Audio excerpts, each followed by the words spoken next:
হরে কৃষ্ণ। এই মুহূর্তে আমরা বের হয়েছি প্রয়াগরাজ কুম্ভ মেলার উদ্দেশ্যে।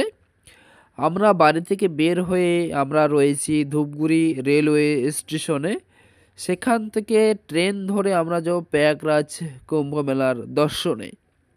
তো আমরা প্রয়াগরাজ কুম্ভ মেলার দর্শনে সেখানে গিয়ে কি করব, কোথায় স্নান করব, কোথায় থাকবো, কি খাবো, সম্পূর্ণ ইনফরমেশন আপনাদেরকে দিয়ে দেব। অবশ্যই চ্যানেলের সঙ্গে থাকবেন। চ্যানেলে নতুন হলে চ্যানেলটিকে সাবস্ক্রাইব করবেন। প্রিয় দর্শকবৃন্দ, আমাদের রিজার্ভেশন টিকিট থাকার কারণে আমাদের মাত্র 15 ওয়েটিং ছিল, তবু সিট কনফার্ম হয়নি। এখানে প্রচণ্ড জাম দেখতে পাচ্ছেন। লোকজনের যেভাবে বসে তীর্থরাজ প্রয়াগে যাচ্ছে কুম্ভমেলা করতে, তাতে এখানে সিট পাওয়া খুবই মুশকিল। আমাদের 15 ওয়েটিং, তাতে কিন্তু সিট কনফার্ম হয়নি। আমাদেরও এভাবে যেতে হয়েছে প্রয়াগরাজ কুম্ভ মেলা। প্রিয় দর্শক বন্ধু, তো আমরা অনেক কষ্ট মষ্ট করে কোনো রকমভাবে প্রয়াগরাজ জংশন রেলওয়ে স্টেশনে এসে পৌঁছে গেছি। তো আপনারা এখানে দেখতেই পারছেন কীরকম ভিড়। আমরা যে ট্রেনটাতে চলে এসেছি সেই ট্রেনে প্রায় 2 লক্ষরও বেশি যাত্রী ছিল, কিন্তু এখানে আপনারা দেখতেই পাচ্ছেন, দেখে বুঝতে পারছেন এখানে কতগুলো যাত্রী। রেলওয়ে স্টেশনে পা রাখার কোনো জায়গা নেই, আপনারা দেখতেই পারছেন। এরকম পরিস্থিতিতে আমাদের আসতে হয়েছে প্রয়াগরাজ কুম্ভ মেলায়। 26 তারিখে যে প্রয়াগরাজ কুম্ভ মেলা হবে সেখানেও কিন্তু এরকম জাম, এর থেকে বেশি হওয়ার সম্ভাবনা রয়েছে। আমরা প্রয়াগরাজ জংশন রেলওয়ে স্টেশন থেকে বের হয়ে যাচ্ছি। আমরা গাড়ি করে অথবা পায়ে হেঁটে যেতে হবে আমাদের মহাকুম্ভ মেলায়। তো আমরা যাচ্ছি রেলওয়ে স্টেশনের বাইরে। তো আমরা বাইরে চলে এসেছি এবং আপনাদেরকে দেখাবো বাইরের দৃশ্য। বাইরের দৃশ্য দেখলে আপনারা অবাক হয়ে যাবেন যে এখানে এত জনগণ। তো আপনারা দেখতে পাচ্ছেন রেলওয়ে স্টেশনের বাইরের দৃশ্য। এখানে কোনো রকম রাত কাটানো হচ্ছে ত্রিপল বিছিয়ে। এখানে আমরা রাত কাটাইনি, এখান থেকে আমরা সরাসরি চলে গেছি কুম্ভ মেলায়। প্রিয় সম্মানিত দর্শকবৃন্দু, আমরা কোনোরকমভাবে রেলওয়ে স্টেশনের প্ল্যাটফর্ম থেকে বের হয়ে আমরা প্রস্থান করছি মহাকুম্ভ মেলার দিকে। তো আমরা যাচ্ছি মহাকুম্ভ মেলার দিকে। রাস্তার দৃশ্য আপনাদের সামনে তুলে ধরব। রাস্তায় যেতে যেতে আমরা দেখতে পাচ্ছি রাস্তার দুধারে কত জনগণ। এখানে প্রচুর মানুষ যাচ্ছেন মহাকুম্ভ মেলার দিকে এবং রাস্তার দুদিকে যদি লক্ষ্য করেন তাহলে দেখতে পারবেন প্রত্যেকটি মানুষ প্রায় ওনারা হাঁটতে হাঁটতে ক্লান্ত হয়ে পড়ে গেছে, তাই ওনারা ফুটপাতেই বস্তা বিছিয়ে বা ত্রিপল বিছিয়ে শুয়ে পড়েছেন। এবং রাস্তার দুধারের দৃশ্য দেখলে আপনারা অনেকে মুগ্ধ হয়ে যাবেন। যারা প্রয়াগরাজ কুম্ভমেলায় গেছেন অবশ্যই বুঝতে পারছেন রাস্তার দুধারের দৃশ্য অনেক সুন্দর এবং রাস্তায় প্রচুর জনগণ সেখানে যাতায়াত করছে। এখানে কিন্তু আপনারা টোটো পেয়ে যাবেন, অটো পেয়ে যাবেন, বাইক পেয়ে যাবেন প্রয়াগরাজ কুম্ভমেলা যাওয়ার জন্য। ভাড়া মাত্র জনপ্রতি 50 টাকা যাওয়ার জন্য, কিন্তু আপনাকে মহাকুম্ভমেলার যেখানে মহাকুম্ভমেলা হচ্ছে সেখানে নিয়ে যাবে না। সেখান থেকে প্রায় 3 কিলোমিটার দূরে আপনাদেরকে নামিয়ে দেবে, সেখান থেকে আপনাকে আবার হেঁটে হেঁটে যেতে হবে। আমি গাড়ি করে যাইনি এই কারণে যে আপনাদেরকে দেখাবো চতুর্দিকের দৃশ্য, যে আপনারা কিভাবে যাবেন। হেঁটে যদি আসেন, হেঁটে গেলেও কিন্তু আপনি স্টেশন থেকে যেতে পারবেন। সম্পূর্ণ রাস্তার দৃশ্য দেখাচ্ছি, আপনি কোন রাস্তায় কিভাবে যাবেন সেটি কিন্তু আপনি ক্যামেরার মাধ্যমে দেখতে পাচ্ছেন। যে আমি এখানে দেখাচ্ছি, এখানে সম্পূর্ণভাবে লেখাই রয়েছে যে সঙ্গম মার্গ যেদিকে দেওয়া রয়েছে এদিকে আমাদের সোজা যেতে হবে। এবং প্রত্যেকটি জায়গায় রাস্তার আমরা যে কুম্ভমেলায় যাব সেখানে দেখতে পাচ্ছেন রাস্তার দুধারে লাইটিং লাগিয়ে রেখেছে। আমাদের রাস্তা পথ ভুলার কোনো মানে চিন্তাই নেই যে আমরা রাস্তার পথ ভুলে যাব, এরকম কোনো ব্যাপারই নেই। এখানে যে রাস্তা ধরেছি সেই রাস্তা দিয়ে সোজা চলে গেলে আমরা মহাকুম্ভ মেলায় চলে যেতে পারবো। এবং প্রত্যেক জায়গায় জায়গায় পুলিশ পাহারা রয়েছে। যদি আপনি রাস্তা ভুল করে চলে যান তাহলে পুলিশকে জিজ্ঞাসা করবেন, পুলিশ আপনাকে জানিয়ে দেবে প্রয়াগরাজ কুম্ভ মেলা যাওয়ার রাস্তা কোনটি। বুঝতে পারলেন? প্রয়াগরাজ কুম্ভ মেলার দিকে যেতে যেতে আমরা দেখতে পেলাম একটি মন্দির। সেই মন্দিরটি আমি দূর থেকে ক্যামেরা করলাম। এটি কী মন্দির হতে পারে এটা আমি আন্দাজ করতে পারিনি। তবে আপনারা যে ক্যামেরার মাধ্যমে মন্দিরটি দেখছেন, যদি আপনারা আন্দাজ করতে পারেন বা বলতে পারেন তাহলে অবশ্যই একটু কমেন্টে জানিয়ে দেবেন। এটা মহাকুম্ভ মেলার দিকে যখন যাবেন তখন কিন্তু রাস্তার ডান সাইডে কিন্তু আপনার পড়বে এই মহাকুম্ভ মেলার মন্দিরটি। এই মন্দিরটি দর্শন করে আপনারা অবশ্যই বলবেন যে এই মন্দিরটি কী মন্দির, অবশ্যই কমেন্টে বলে দেবেন। চলতে চলতে রাস্তার দুধারে অনেকে দৃশ্য দেখতে পারবেন। তো এখানে দেখতে পাচ্ছেন ওয়ালে কিছু খোদাই করে মূর্তি তৈরি করা রয়েছে, দেখতে খুবই সুন্দর লাগছে, আপনারা দেখতেই পাচ্ছেন। তো আমি একটু ক্যামেরা করেছি আপনাদের দেখানোর জন্য। রাস্তার দুধারে যে আপনারা মনে করুন যে 7 কিলোমিটার 8 কিলোমিটারে হেঁটে যাবেন, আপনাদের রাস্তার দুধারে দৃশ্য দেখতে দেখতে হাঁটবেন, মনেই হবে না যে আপনারা 7 কিলোমিটার 8 কিলোমিটার হেঁটে চলে এসেছেন মহাকুম্ভ মেলায়। ঠিক আছে, তো অবশ্যই এই দৃশ্যটি অনেকে সুন্দর একটি দৃশ্য, এবং রাস্তার দুধারে অনেকে যাত্রী রয়েছেন যারা কুম্ভ মেলায় যাবেন বা কুম্ভ মেলায় গেছেন। ওনারা পথ ক্লান্ত হয়ে রাস্তার দুধারে কিন্তু সব বিছিয়ে বা ত্রিপল বিছিয়ে ওনারা ঘুমিয়ে পড়েছেন। আপনারা গেলে সেখানেও সুন্দর দৃশ্যটি দেখতে পারবেন। তো এইভাবে আপনারা কুম্ভমেলায় গেলে রাস্তার দুধারে দেখতে পারবেন অনেকে কারুকার্যে নির্মিত দেওয়ালে সুন্দর মূর্তি তৈরি করা রয়েছে।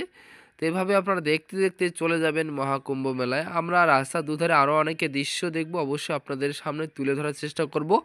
ভিডিওটা একটু লম্বা হলেও দেখার চেষ্টা করবেন। প্রিয় দর্শকবিন্দু, রাস্তায় চলতে চলতে রাস্তার দুধারে দৃশ্য দেখতে আমার খুব ভালো লাগছে। আপনাদের কেমন লাগছে অবশ্যই কমেন্টে জানাবেন। তো এখানে যেতে যেতে আমি দেখতে পাচ্ছি যে লেখা রয়েছে আই লাভ প্রয়াগরাজ। সেখানে একটি সিংহের মূর্তি রয়েছে, এবং সেখানে যে সুন্দর একটি মানে দেখলে আপনারা বুঝতে পারবেন যে আসলে রাস্তার দুধারের দৃশ্য অনেক সুন্দর। এবং আমি আপনাদেরকে দেখাচ্ছি, গিয়ে দেখুন এইদিকে যাচ্ছি যে লেখালোর এখানে লেখায় রয়েছে আই লাভ প্রয়াগরাজ। তো এখানে সিংহটি দেখতে পাচ্ছেন। এখানে অতিরিক্ত আলোর কারণে কিন্তু আমি ক্যামেরাটি ভালোভাবে করতে পারছি না, তবু একটু ভালো করে করার চেষ্টা করছে। দেখতে পাচ্ছেন সিংহ, এবং তারপর ওইদিকে আরেকটি বাঘ রয়েছে, রয়্যাল বেঙ্গল টাইগার। এখানে কলসগুলো রয়েছে, এবং এখানে দেখতে পাচ্ছেন প্রচুর লোক এখানে এসে সেলফি নিচ্ছেন, ফটো তুলছেন। মানে এখানকার দৃশ্যটি অনেক সুন্দর। আপনি যে 8 কিলোমিটার 9 কিলোমিটার হেঁটে যাবেন, এখানে আসলে কিন্তু আপনি বুঝতেই পারবেন না যে আপনি 8 কিলোমিটার 9 কিলোমিটার 7 কিলোমিটার হেঁটে চলে গেছেন, বুঝতেই পারবেন না। তো দেখতে পাচ্ছেন এই দৃশ্যটি অনেক সুন্দর, আমার কাছে অনেক সুন্দর লাগছে। আপনাদের কেমন লাগছে অবশ্যই কমেন্টে জানাবেন। তো এইভাবে অনেকে সুন্দর সুন্দর দৃশ্য আপনারা রাস্তার দুধারে দেখতে পারবেন। তো আমি আপনাদের এই সব দেখার চেষ্টা করছি। ভিডিওটি একটু লম্বা হবে, অবশ্যই আপনারা একটু ধৈর্য সহকারে দেখবেন, অনেক আনন্দ পাবেন, অনেক মজা পাবেন। সম্মানিত প্রিয় দর্শকবৃন্দ, রাস্তার পথ চলতে চলতে যদি আপনাদের পায়খানা প্রস্রাবের চাপ দেয়, তাহলে আপনারা রাস্তার দুধারে দেখতে পারবেন পায়খানা রয়েছে। সুলভ মূল্যে পায়খানা করা যায়, সেখানে আপনার 5 টাকা 10 টাকা দিয়ে পায়খানা প্রস্রাব করে নিতে পারেন। সম্মানিত প্রিয় দর্শকবৃন্দ, আপনারা দেখতে পাচ্ছেন ভরতদাস মুনির আশ্রম। তো এখানে একটি কথিত রয়েছে যে सनातन भारतीय पौराणिक ग्रंथों में महर्षि भरतदास का नाम बड़ी आदर और श्रद्धा के साथ लिया जाता है। श्री रामचरितमानस के उनका उल्लेख राम के वन गमन के समय मिलता है, जब श्री राम ने भरतदास मुनि से भेंट की थी। प्रमाणित है कि राम कथा पहली बार श्री याज्ञवल्क्य ने भरतदास के सुनाई थी। তো আপনারা বুঝতে পারলেন যে যখন রামচন্দ্রের সঙ্গে দেখা হয় তার আগেই সেখানে যাজ্ঞবল্ক্য মুনি কিন্তু ভরতদাস মুনিকে রামচরিত্র অর্থাৎ রামায়ণের কথা বলেছিলেন। সম্মানিত প্রিয় দর্শকবৃন্দু, আমরা রাস্তার দুধারে দৃশ্য দর্শন করতে করতে কখন যে পৌঁছে গেছি মহাকুম্ভ মেলার দিকে, অর্থাৎ মহাকুম্ভ মেলায় কিন্তু পৌঁছে গেছি। এখানে দেখতেই পাচ্ছেন আমরা মহাকুম্ভ মেলায় পৌঁছে গেছি। সামনে যে লাইটগুলো দেখতে পাচ্ছেন না, ওই লাইটগুলোয় ওখানে হচ্ছে মহাকুম্ভ মেলা। ওখানে ত্রিবেণী সঙ্গম রয়েছে, ত্রিবেণী সঙ্গমে গিয়ে আমরা কিন্তু সেখানে স্নান করব। আমাদের মূল উদ্দেশ্য হচ্ছে এই মহাকুম্ভ মেলার মূল উদ্দেশ্য হচ্ছে ত্রিবেণী সঙ্গমে স্নান করা। তো আমরা এখানে একটু জুম করে দেখাচ্ছি, আপনাদের দেখতে পাচ্ছেন যে অনেক রাত হয়ে গেছে, রাত প্রায় 11টা বেজে গেছে আমাদের এখানে পৌঁছাতে। এখান থেকে আমি একটু জুম করে দেখালাম, এবং রাস্তার দুধারে দেখাবো যারা তীর্থযাত্রী, যারা ত্রিবেণী সঙ্গমে গেছেন, ওনারা কিন্তু রুম পাননি। রুম না পাওয়ার কারণে রাস্তার ধারে এনারা কোনোরকমভাবে আশ্রয় নিয়েছেন, এবং অনেক মন্দির রয়েছে, আশ্রয় ঘর রয়েছে, সেখানে ওনারা কিন্তু কোনোরকমভাবে আশ্রয় নিয়ে রাত কাটাচ্ছেন। এবং মন্দিরগুলো দেখতে পাচ্ছেন, মন্দিরগুলো আশেপাশে যে বারান্দা রয়েছে সেখানেও কিন্তু ওনারা কোনোরকমভাবে রাত কাটাচ্ছেন। আসলে একটা কথা বলতে গেলে হয় কি, বিদেশে গেলে কোনো রকম লাজ লজ্জা করার যায় না, কারণ লাজ লজ্জা করলে কিন্তু আপনি বিদেশ ভ্রমণ করতে পারবেন না, অর্থাৎ তীর্থ ভ্রমণ করতেই পারবেন না, ঠিক আছে। আর এখানে আরেকটি কথা হচ্ছে, তীর্থের ভূমিতে শয়ন করা মানে হচ্ছে স্বর্গবাস। ভগবান শ্রীকৃষ্ণ বলেছেন, যেখানে তীর্থ সেখানে যদি তীর্থবাসীরা ভূমিতে শয়ন করেন তাহলে তার অনেক পুণ্য লাভ হয়। তাই আপনারা তীর্থস্থানে গিয়ে কোনো রকম লাজ লজ্জা না করে আপনারা যেখানে পাবেন সেখানে শুয়ে পড়বেন। এখন আমরা যাচ্ছি তীর্থের অর্থাৎ মহাকুম্ভের দিকে, সেখানে যে আমাদের অবস্থা কী হবে আমরা বুঝতে পারি না, আমরা এখনও জানতে পারিনি। সব কিছু ভগবানের হাতে। আমরা সেখানে যাব, সেখানে গেলে অবশ্যই বুঝতে পারবেন। আমি আপনাদেরকে সমস্ত কিছু দেখাবো, যে একে একে সমস্ত দৃশ্য আপনাদের সামনে তুলে ধরছি। তেনারা আসলে খুবই ভাগ্যবান, যে রাস্তার যে দুধারে, যে তীর্থস্থানের দুধারে যে ভূমিতে শয়ন করছেন, এনারা কিন্তু স্বয়ং স্বর্গে বসবাস করছেন বলা যায়। কারণ তীর্থস্থানে স্নান, এবং এই যে 12 তারিখ, আমরা যেহেতু 12 তারিখে এখানে গেছি, 12 তারিখে স্নান কিন্তু এখানে একটি পুণ্য স্নান হবে। সেই পুণ্য স্নানে স্নান করলে অবশ্যই কিন্তু অনেকেই বলা যায় যে এখানে পুণ্য লাভের আশায় কিন্তু কেউ কেউ স্নান করতে আসেন। এখানে একটি কথা মনে রাখবেন, কেউ কোনোদিন পুণ্যের আশায় কেউ তীর্থস্থান আসবেন না। আপনারা আপনাদের কর্ম করে যাবেন, কর্মের ফল কিন্তু ভগবান আপনাকে অবশ্যই দিয়ে যাবেন। তাই আপনি কর্ম করে যাবেন। একটি কথা মনে রাখবেন, আপনি যখন একটি বৃক্ষ রোপণ করবেন, সে বৃক্ষে আপনি যথাযথভাবে পরিচর্যা করবেন। পরিচর্যা করার পরে বৃক্ষটি যখন স্বাবলম্বী হয়ে যাবে, সেই বৃক্ষ থেকে কিন্তু আপনি ফল মূল বা ফুল অনেক কিছু উপাদান পাবেন। ঠিক সেভাবে আপনি সমস্ত তীর্থ ভ্রমণ করছেন, করার পরে আপনি ফল যদি চান, সে ফল চাইলে কিন্তু আপনি সীমিত শুধু পাবেন। তাই আপনি তীর্থস্থানে গেছেন, তীর্থস্থানে যাওয়ার পরে আপনি কোনো কিছু ভগবানের কাছে প্রার্থনা করবেন না।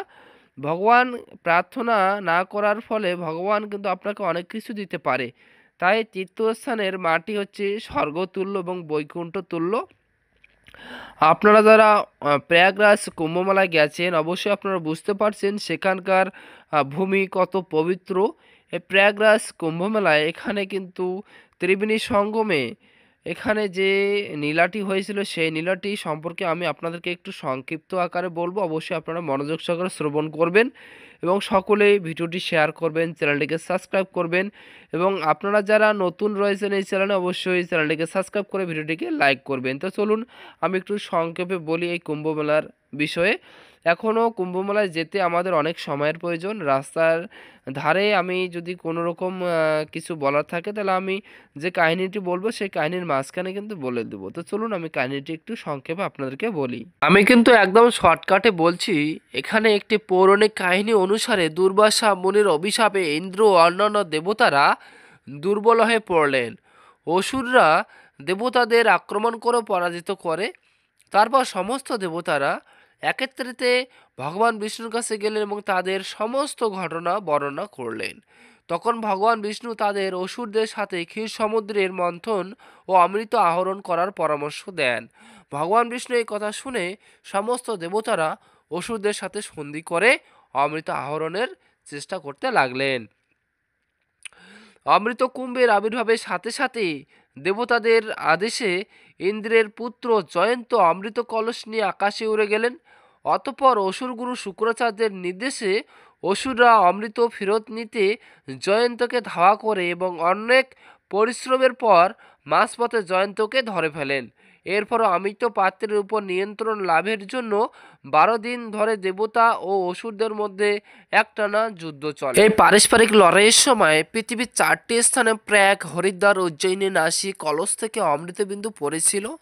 সেই সময় চন্দ্র কুম্ভকে ক্ষরণ থেকে, সূর্য কুম্ভ বিস্মরণ থেকে, দেবগুরু বৃহস্পতি ও অসুরদের অপহরণ থেকে এবং শনি দেবেন্দ্র ভয় থেকে অমৃতের ঘটকে রক্ষা করেছিল। বিরোধ শান্ত করার জন্য ভগবান মোহিনী রূপ ধারণ করে এবং তার সামর্থ্য অনুযায়ী সবাইকে অমৃত বিতরণ করেন। এইভাবে দেবতা ও অসুরদের মধ্যে যুদ্ধ শেষ হলো। অমৃত প্রাপ্তির জন্য 12 দিন ধরে দেবতা ও অসুরদের মধ্যে একটানা যুদ্ধ চলছিল। দেবতাদের 12 দিন মানুষের 12 বৎসরের সমান। বলা রয়েছে দেবতাদের 12 দিন মানুষের, আমরা যে মনুষ্য জাতি আছে আমাদের কিন্তু 12 বৎসরের সমান। তাই 12টি কুম্ভ রয়েছে। এর মধ্যে 4টি কুম্ভ পৃথিবীতে এবং বাকি 8টি কুম্ভ দেবলোকে রয়েছে, যা কেবল দেবতা ও দেবতাদের অধিকারীরা অর্জন করতে পারেন। সেখানে মানুষের প্রবেশাধিকার নেই। সে কারণে চন্দ্রাদি দেবতারা কলস রক্ষা করছিলেন। সেই সময়ের বর্তমান রাশি রক্ষাকারী চন্দ্র সূর্য গ্রহণ যখন আসে এবং সেই সময় কুম্ভ যোগ হয়, অর্থাৎ যে বছর যে রাশিতে সূর্য চন্দ্র ও বৃহস্পতির সংযোগ হয় সেই বছর সেই রাশির যুগে সেসব স্থানে অমৃত বিন্দু পতিত হয়েছিল, সেখানে কুম্ভমেলা হয়। যদিও কুম্ভমেলা শব্দগুচ্ছ প্রাচীন বা মধ্যযুগীয় যুগের গ্রন্থে পাওয়া যায় না, হিন্দু গ্রন্থের অসংখ্য অধ্যায় এবং শ্লোক প্রয়োগের গঙ্গা যমুনা এবং পৌরাণিক সরস্বতী নদীর পবিত্র সংযোগ স্থলে একটি স্নান উৎসব এবং প্রয়াগের তীর্থযাত্রা সম্পর্কে বর্ণনা পাওয়া যায়।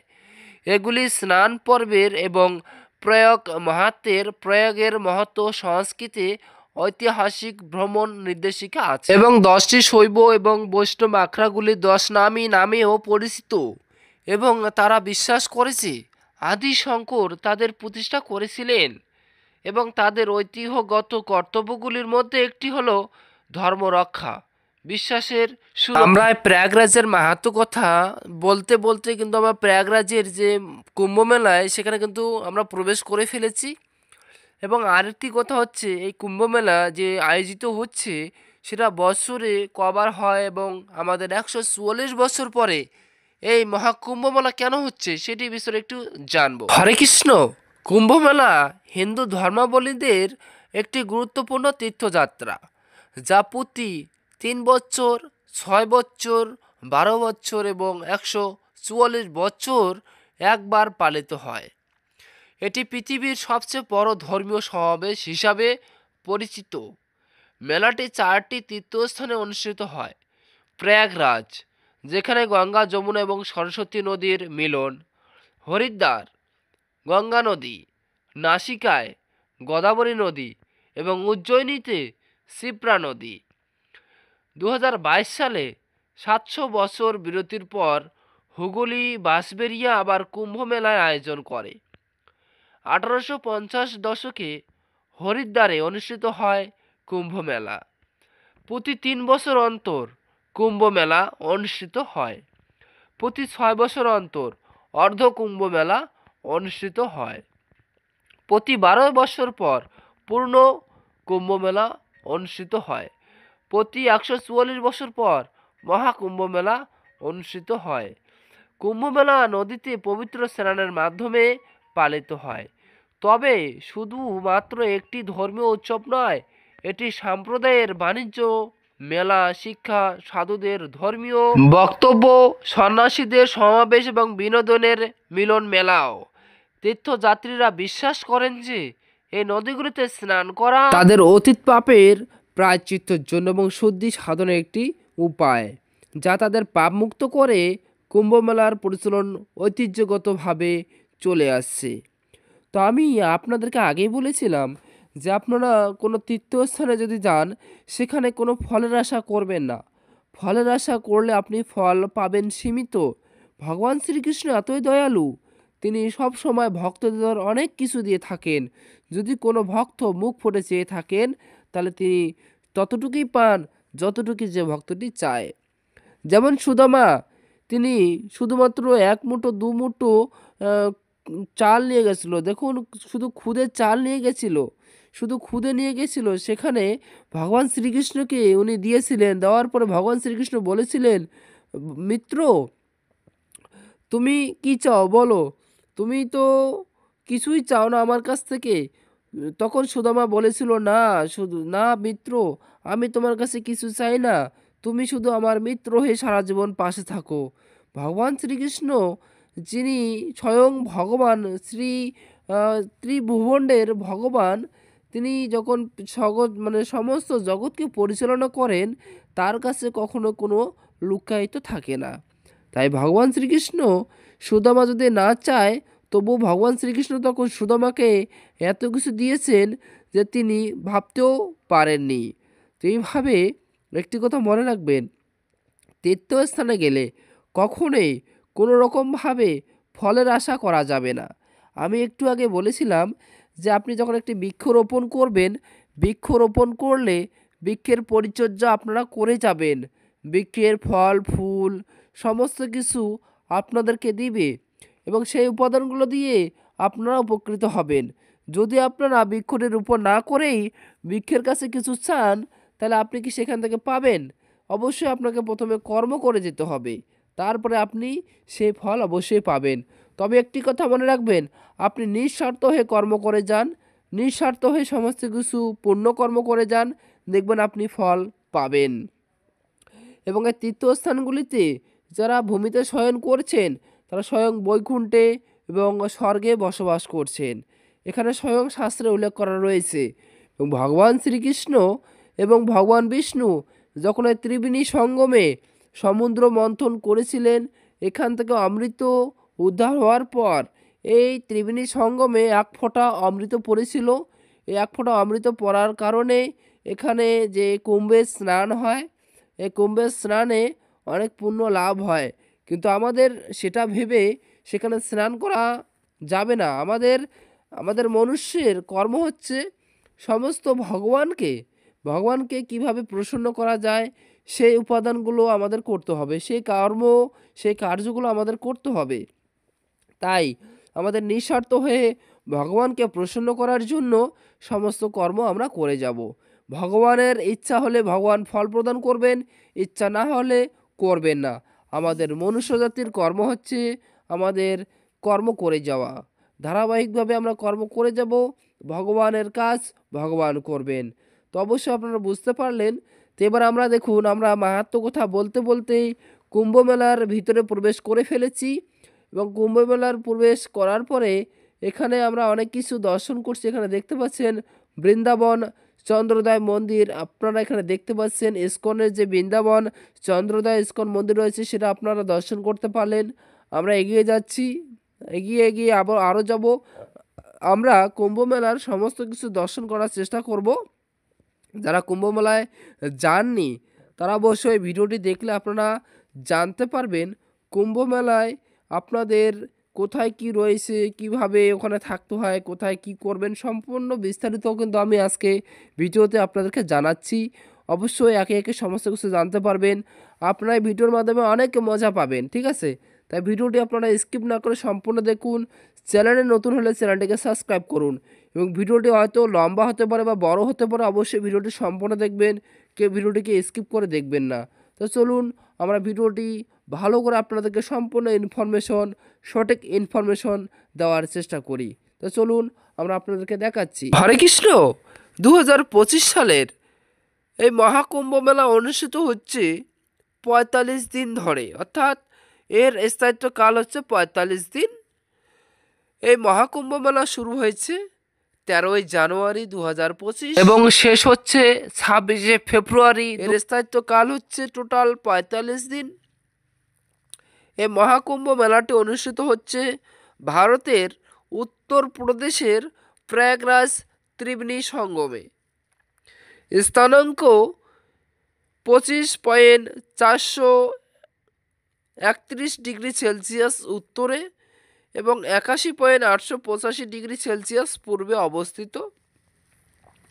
এবং এর অন্যান্য নাম হচ্ছে মহাকুম্ভ মেলা। এখানে হিন্দু সংস্কৃতি বা হিন্দু ধর্মী বা সনাতন ধর্মাবলম্বী মানুষদের আগমন ঘটবে। এই মহাকুম্ভ মেলা যে করা হয়েছে, মহাকুম্ভ মেলার যে আয়োজন করা হয়েছে, এই মহাকুম্ভ মেলার আয়োজনে মোট খরচা হয়েছে, মোট ব্যয় হয়েছে 7,500 কোটি টাকা। এবং পৃষ্ঠপোষক এখানে যে সমস্ত মানুষগণ আসবেন তারা হচ্ছেন সন্ন্যাসী, সাধু ও ভক্তগণ এখানে এসে স্নান ও তীর্থ স্নান করে যাবেন। এই মহাকুম্ভ মেলাটি আয়োজন করেছেন প্রয়াগরাজ মেলার কমিটিবৃন্দ এবং এর পুনরাবৃত্তি এই কুম্ভমেলাটি অনুষ্ঠিত হচ্ছে 144 বছর পরে। দেশ হচ্ছে, যে দেশে এই মহাকুম্ভ মেলাটি অনুষ্ঠিত হচ্ছে সেই দেশটি হচ্ছে ভারতের উত্তরপ্রদেশ প্রয়াগরাজ ত্রিবেণী সঙ্গমে। তো আপনারা জানতে পারলেন এই ত্রিবেণী সঙ্গমে যে প্রয়াগরাজ মহাকুম্ভ মেলা অনুষ্ঠিত হচ্ছে তার ব্যয় হচ্ছে 7,500 কোটি টাকা। আপনারা অবশ্যই জানতে পারলেন যেখানে 7,500 কোটি টাকার বিনিময়ে এই মহাকুম্ভ মেলাটি অনুষ্ঠিত হচ্ছে। প্রয়াগরাজের চারদিকে যখন আপনারা ঘুরবেন, ঘুরলে দেখতে পারবেন এখানে অসংখ্য ফায়ার ব্রিগেড অফিস রয়েছে, অনেক থানা রয়েছে, এখানে প্রায় অনেকগুলো ক্যাম্প রয়েছে। এখানে মোট 44টি ঘাট রয়েছে। 44টি ঘাটে প্রায় আমরা যে 12 তারিখে গিয়েছিলাম, 12 তারিখে প্রায় 20 কোটিরও বেশি পুণ্যার্থীরা স্নান করেছিলেন ত্রিবেণী সঙ্গমে। এবং এখানে আমরা যেখানে রাত কাটিয়েছিলাম, রাত কাটার জন্য আমরা রুম বুকিং করতে গেছিলাম, কিন্তু আমরা রুম পাইনি। রুম না পাওয়ার কারণে আমরা কিন্তু ফাঁকা মাঠে কম্বল লেপ কাঁথা দিয়েই কিন্তু আমরা রাত কাটিয়ে দিয়েছি। আমরা রাত্রে শুধু 2 ঘন্টার মতো ঘুমিয়েছি, এবং 2 ঘন্টার মতো ঘুমিয়ে আমরা শুধু হেঁটেই চলেছি। আমরা সম্পূর্ণ প্রয়াগরাজ মহাকুম্ভ মেলাটি হেঁটে হেঁটে দর্শন করেছি। এবং সকালবেলা যখন স্নানের সময় হয়ে গেছে, তখন আমরা সকালবেলা ঠিক টাইমে উঠে আমরা গঙ্গার দিকে অর্থাৎ ত্রিবেণী সঙ্গমের দিকে রওনা দিয়ে সেখানে স্নানটি সম্পন্ন করে নিয়েছি। এবং আমরা ওখানে খাবারের জন্য খোঁজাখুঁজি করেছি, কিন্তু সেখানে খাবারের কোনো রকম ব্যবস্থা রয়েছে, খুব সুন্দর ব্যবস্থা রয়েছে, কিন্তু আমরা বাড়ির থেকে যে খাবারগুলো নিয়ে গিয়েছিলাম সেগুলো নষ্ট হবে বলে আমরা সেগুলোই 3 দিনের মতো খেয়েছি। আমরা ওখান থেকে কোনো খাবার গ্রহণ করিনি। একটি কথা মনে রাখবেন যে আপনারা যদি ওখানে যান তাহলে আপনাদের খাবারের কোনো সমস্যা হবে না, আপনারা খাবার পেয়ে যাবেন। এবং আপনি যদি রুম নেন, আপনি যে করিডোরে রুম নেবেন সেখানকার মালিককে বলবেন যে আপনার খাবার প্রয়োজন, তাহলে ওনারা কিন্তু আপনার খাবারের ব্যবস্থা করে দিবেন। আর যদি আপনারা বাড়ি থেকে খাবার নিয়ে যান তাহলে কিন্তু আপনার কোনো সমস্যাই নেই। এবং অনেকে বলছেন যে ওখানে কি জলের ব্যবস্থা রয়েছে। দেখুন, এখানে জল আপনারা যদি 10 হাত জায়গা হাঁটেন, 10 হাত জায়গা হাঁটলেই কিন্তু আপনি একটি করে টাইম কল পেয়ে যাবেন। সেই টাইম কলগুলো থেকে আপনি জল নিয়ে খেতে পারেন। এবং রাস্তা যেহেতু সম্পূর্ণ মাটি বালু ভরা, তাই রাস্তায় প্লেট বিছিয়ে দেওয়া রয়েছে, প্লেটের উপর দিয়ে গাড়ি যাতায়াত করে। এই মুহূর্তে আমরা যেখানে প্রস্থান করছি এটা হচ্ছে কুম্ভমেলা। আমরা গঙ্গা অর্থাৎ ত্রিবেণীর দিকে রওনা দিয়েছি, এবং এখন সময় হচ্ছে প্রায় 2:30টার মতো বাজে। তো আমরা বেশিক্ষণ লম্বা করব না, পরবর্তী ভিডিও নিয়ে আসব।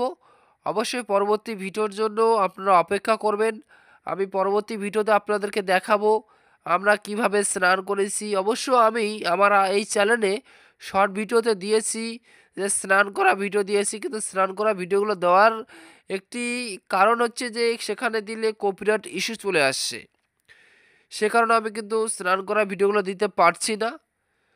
আপনারা দেখতে পাচ্ছেন এখানে যে করিডোরগুলোতে গিয়ে যদি আপনি জিজ্ঞাসা করেন যে আপনি রাত কাটানোর জন্য, এক রাতের জন্য আপনাদের কাছে 200 টাকা, 500 টাকা বা 1000 টাকা পর্যন্ত রুম ভাড়া রয়েছে। আপনারা সেই করিডোরে গিয়ে আপনার সম্পূর্ণ দাম ঠিকঠাক করে তারপরে রুমগুলো নেবেন। দাম ঠিকঠাক করে রুম না নিলে আপনি সমস্যায় পড়তে পারেন। এবং তীর্থ জল নেওয়ার জন্য এই ড্রামগুলো দেখতে পাচ্ছেন, এই ড্রামগুলো কিনে নেবেন, তীর্থের জল নিয়ে আসবেন, ঠিক আছে। এবং রাস্তার দুধারে এখন যেহেতু রাত 3টের সময়, দেখুন প্রায় সবাই ঘুমিয়ে পড়েছে। আমরা ভোরে ভোরে বের হব গঙ্গা স্নানে, এবং অনেক নাগা সাধুর দর্শন করার ইচ্ছা রয়েছে, অনেক পুণ্য মহাত্মাদের দর্শন করার ইচ্ছা রয়েছে। আমরা দর্শন করব। আপনারা দেখতে পাচ্ছেন এই গঙ্গা নদী, এই ত্রিবেণী সঙ্গম। এখানে গঙ্গা, যমুনা, সরস্বতীর মিলন ঘটেছে বলে ত্রিবেণী সঙ্গম। এই কুম্ভমেলার সম্বন্ধে শাস্ত্রে উল্লেখ করা রয়েছে এবং সুন্দর দৃষ্টান্ত দেওয়া রয়েছে। তো আমি ভিডিওটি বেশি বড় করব না। তো আমি এখানে শেষ করার জন্য আপনাদের কাছে ক্ষমা প্রাপ্তি, কারণ আমি সম্পূর্ণ ভিডিও দেখানোর কথা বলেছিলাম, কিন্তু আমি দেখতে পাচ্ছি ভিডিওটি প্রায় অনেকটা লম্বা হয়ে গেল। তাই আমি পার্ট 2, পার্ট 3 পার্ট করে আপনাদেরকে ভিডিওগুলো দেব। এবং শেষে আমি একটি শ্লোক বলছি যে যদা যদা হি ধর্মস্য গ্লানির্ভবতি ভারত অভূতানাম অধর্মস্য তদাত্মনম শ্রীরামৃহম পরিত্রাণায় সাধুনাং বিনাশায় চ দুষ্কৃতম ধর্ম সংস্থাপনার্থায় সম্ভবামি যুগে যুগে। ভগবান শ্রীকৃষ্ণ বলেছেন যে সাধুদের পরিত্রাণ করার জন্য এবং দুষ্টের বিনাশ করার জন্য আমি যুগে যুগে অবতরণ করি এবং সাধুদের পালন, সৃষ্টের দমন করে থাকি প্রত্যেকে যুগে যুগে। তাই হে সাধুগণ, তোমরা কোনো চিন্তা করো না, তোমাদের রক্ষার জন্য আমি যুগে যুগে অবতরণ করব ও যুগে যুগে অবতরণ করে আসছি এবং যুগে যুগে অবতরণ করব। এটি আমি সমস্ত শাস্ত্রে বলে দিয়েছি এবং শ্লোকের মাধ্যমে আমি সকল জগৎকে জানিয়ে দিয়েছি।